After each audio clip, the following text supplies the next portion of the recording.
ত্রিপুরার বাঁধ খুলে দেওয়ার পক্ষে খোঁড়া অজুহাত দাঁড় করাচ্ছেন এক শ্রেণীর ভারতপ্রেমী মানুষ, যাদের মধ্যে বাংলাদেশে বসবাসকারী সনাতন ধর্মের অনেকেই আছেন। তারা নিচু গলায় বলার চেষ্টা করছেন যে বাঁধ খুলে না দিলে প্রথমে ত্রিপুরা ডুবে যেত, এরপর পানির চাপে বাঁধ ভেঙে এমনিতেই বাংলাদেশের ফেনী, নোয়াখালী, কুমিল্লা অঞ্চলও ডুবে যেত।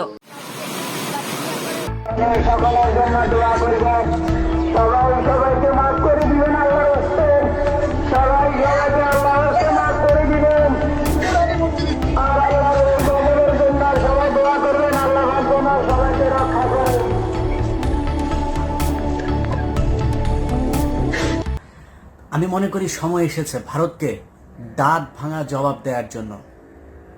যদি উপদেষ্টারা মনে করে তাহলে লুৎফুজ্জামান বাবরকে তাড়াতাড়ি জেল থেকে বার করেন, ওনাকে ওই জায়গায় বসান, উনি এগুলো খুব ভালো পারবে। সো লুৎফুজ্জামান বাবরকে দ্রুত এই জায়গায় নিয়ে এই দায়িত্ব দেওয়া হোক। ভারতকে কিভাবে সেভেন সিস্টারে কিভাবে কি করতে হয়, উলফাকে কিভাবে সহায়তা করতে হয়, কি করতে হয়, এগুলি উনি খুব ভালো জানেন। তো আমি মনে করি যে ভারতের সাথে এই ধরনের এই মানে আলগা পিরিতি দেখায় কোনো লাভ নেই। তাদের সাথে সরাসরি অ্যাকশনে যেতে হবে। তারা যুদ্ধ করতে চায়। এই ছাত্র আন্দোলনে আপনারা দেখেছেন, আমি নিজেও এই গত 15 বছরে অত্যন্ত হতাশাগ্রস্ত হয়ে তারপরে বিভিন্ন সময় বলেছি যে আমরা কিসের বীরের জাতি, আমরা আসলে বীরের জাতি না, আমাদের সাহস নাই। ছাত্ররা আমার সেই ধারণাকে ভুল করে দিয়েছে। একজনকে গুলি করেছে, তার সামনে বন্দুক নিয়ে গুলি করছে, তারপরে বন্ধুকে নিয়ে তারপরে টেনে হেসটে তারপরে সেখান থেকে নিয়ে বেরিয়ে এসেছে। পুলিশ ধরে নিয়ে যাচ্ছে, পুলিশের দিকে চোখ রাঙিয়ে তাকিয়ে আছে, ভয় পায় নাই। গুলি করছে, বুক এভাবে পেতে দিয়েছে পুলিশের বুলেটের সামনে। অতএব এই বাঙালিকে ভয় দেখায় লাভ নাই। এই বাঙালি ভারত যদি নাকি আমাদের উপরে আক্রমণ করে, যদি মনে করেন আমরা ভারতের সাথে যুদ্ধ করলাম, অনেকে বলে থাকে না যে ভারতের সাথে আমরা যুদ্ধ করে পারবো না। ভারতের সাথে যদি বাংলাদেশের সাথে যদি ভারত যুদ্ধ লাগে, এটা মনে রাখেন, আজকে বলে রাখলাম কথাটা, সবার আগে বাংলাদেশের পাশে এসে দাঁড়াবে পাকিস্তান। তাদের সাথে আমরা আলাদা হয়েছি, তাদের সাথে আমরা এক হইতে আর চাই না। 71-এ কার ভুল ছিল, কার দোষ ছিল, সেটা আমরা ভুলে গিয়েছি। পাকিস্তানের সাথে কৌশলগত কারণে হলো আমাদের অত্যন্ত ভালো সম্পর্ক রাখা খুব জরুরি। ভারতের বাইরে চীন, পাকিস্তান, আমেরিকা, ইসরায়েল, যার সাথে ইচ্ছা সবার সাথে সম্পর্ক ভালো রাখা যাবে। একমাত্র আমাদের শত্রু হচ্ছে ভারত। তাদের ব্যাপারে যে কোনো ধরনের ডিসিশন যদি নিতে হয়, আমার অনুরোধ থাকবে বর্তমান এই যে গভর্নমেন্ট আছে, সেই গভর্নমেন্টের যেই চিফ অ্যাডভাইজার আছেন ডক্টর মোহাম্মদ ইউনুস, আপনার কাছে অনুরোধ, বাংলাদেশের 16 কোটি মানুষ জীবন দেওয়ার জন্য, যুদ্ধ করার জন্য প্রস্তুত। আপনি শুধু সেই ক্ষেত্রটা প্রস্তুত করে দেন, আর কোনো কিছু আমরা চাই না, দেওয়া যাবে না। যদি প্রয়োজন হয় তিস্তায়, তারা তো ওইদিকে ফারাক্কা বাঁধ খুলে দেয়, তো সো তিস্তায় যদি প্রয়োজন হয়, চায়না আমাদের যে প্রকল্পে করতে চাচ্ছে, প্রয়োজনে চায়নার কাছ থেকে আমরা সহযোগিতা নেব। আমি আগেই বলেছি, ভারতের হাত থেকে বাঁচতে হলে পৃথিবীর ইসরায়েলের কাছে যেও যদি বাংলাদেশের মানুষের সহায়তা নিতে হয়, আমার কোনো সমস্যা নাই। এরা হচ্ছে আমাদের শত্রু, আমাদের কোনো অন্য আর কোনো শত্রু নাই। অথবা যদি চীনের কাছে যাইতে হয়, তাহলে আমি মনে করি বর্তমান সরকারের চীন তো অলরেডি আমাদেরকে প্রপোজাল দিয়েই রেখেছে। সো তাদের সাথে সেই চুক্তি করে তারপরে আমাদের এই করেন, এটার প্রকল্প বাস্তবায়নের ব্যবস্থা শুরু করেন। আর এরপরে ভারত যদি নাকি মনে করে এইসব পদক্ষেপ নেওয়ার কারণে আমাদের সাথে যুদ্ধ করবে, ডক্টর মোহাম্মদ ইউনুস আপনাকে বলে দিলাম, তারেক রহমান আপনাকে বলে রাখলাম, যে বাংলাদেশের 16 কোটি মানুষ যখন থেকে ডাক দিবেন, বাংলাদেশের 16 কোটি মানুষ আপনাদের ডাকে যুদ্ধে নামার জন্য প্রস্তুত হয়ে আছে। বাংলাদেশের মানুষ যুদ্ধ করতে চায়, তারা যখন লাগতে চায় তখন আসুক। আমি বহুদিন ধরে বলছি, যে বাংলাদেশের সব সমস্যার মূল কারণ হচ্ছে এই ভারত। তারেক রহমান, আপনার কাছে অনুরোধ, হয়তো বাংলাদেশে সেই ইভেন্চুয়ালি আপনি ক্ষমতায় আসবেন, আপনি প্রধানমন্ত্রী হবেন, আপনার কাছে অনুরোধ, এখনো পর্যন্ত আপনার দলে কালকে 2 জনকে সদস্যপদ স্থগিত করা হয়েছে, খুব খুশি হয়েছে, এটা বহুদিন আগে দরকার ছিল। এই শামা ওবায়েদের স্বামী হচ্ছে আওয়ামী লীগ। তো আওয়ামীপন্থী এরকম একজন ব্যবসায়ীর স্ত্রী, তাকে কেন আমি খুব অবাক হইতাম, ভয়ে কিছু বলতে পারতাম না, যে একবার আওয়ামী লীগকে খেপাইছে, আবার বিএনপিকে খেপাবো, অনেক কথা চাইলেও বলতে পারি না।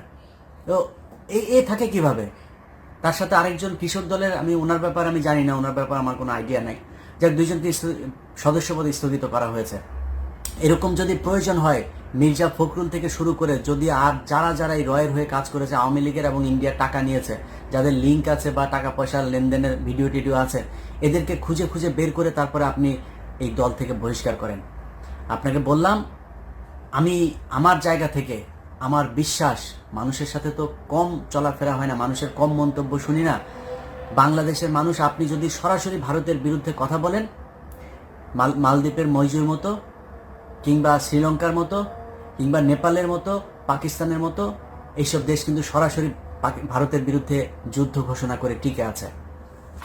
আপনার জনপ্রিয়তা এখন যা আছে তার চাইতে আরো কয়েকশো গুণ বৃদ্ধি পাবে যদি ভারতের বিরুদ্ধে আপনি ডাক দেন। অতএব আমি মনে করি তাদের সাথে প্রকাশ্যে একদম সরাসরি ডিক্লেয়ার করে তারপরে যুদ্ধ করার সময় এসেছে। ওরা যেমনি যুদ্ধ করতে চায়, অর্থনৈতিক, সাংস্কৃতিক, ধর্মীয়, এমনি সামরিক যুদ্ধ যা মনে চায় ওরা করতে আসুক, আমরা যুদ্ধ করার জন্য প্রস্তুত। সো আমি মনে করি, যেটা আগে থেকেও বলছি, বাংলাদেশের শত্রু একমাত্র ভারত। সব সমস্যার মূল কারণ হচ্ছে ভারত। আজকে দেখেন ডক্টর মোহাম্মদ ইউনূস দেশ চালাচ্ছে, শেখ হাসিনা যাওয়ার পরে বাংলাদেশের মানুষ বিজয় উদযাপন করছে, সেইখানেও বাগড়া হয়ে দাঁড়িয়েছে এই ভারত। তারা চায় না এই দেশ ঠান্ডা থাকুক। এই যে পানি ছেড়ে দেওয়া এখন, এই যে নানান ধরনের তাদের মিডিয়াতে আমাদের দেশের বিরূপ মন্তব্য করা, আমাদের দেশের সংখ্যালঘু যাদেরকে বলা হয় হিন্দু, তাদের উপরে নানান ধরনের কল্পকাহিনী বানায় এগুলো বিভিন্ন জায়গায় প্রচার করা, সব কিছুর পেছনে দেখেন তারা। এই শেখ হাসিনা 15 বছর যে এই দেশে মানুষকে গণহত্যা করেছে, এইটার পেছনেও এই ভারত।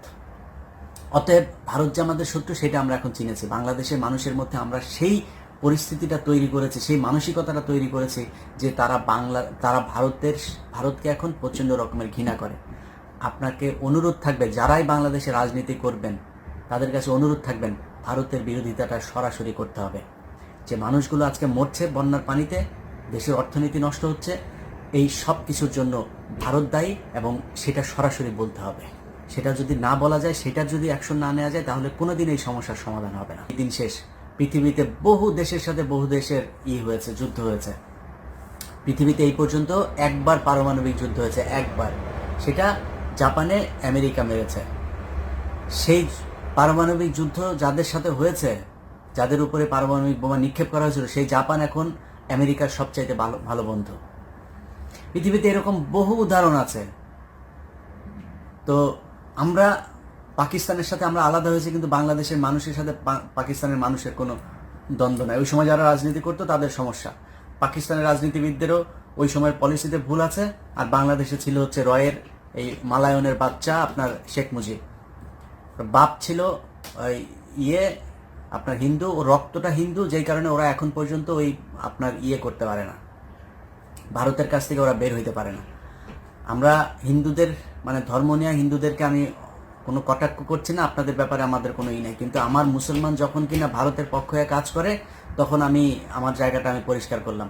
সো কে হিন্দু কে মুসলমান সেটা আমার দেখার বিষয় না। আমার দেশ নিয়ে এই শেখ মুজিব, যার বাপ যে হচ্ছে কিনা মানে এই আপনার অবৈধ পয়দা, তার বাপ ছিল হচ্ছে হিন্দু, সে এসে তারপরে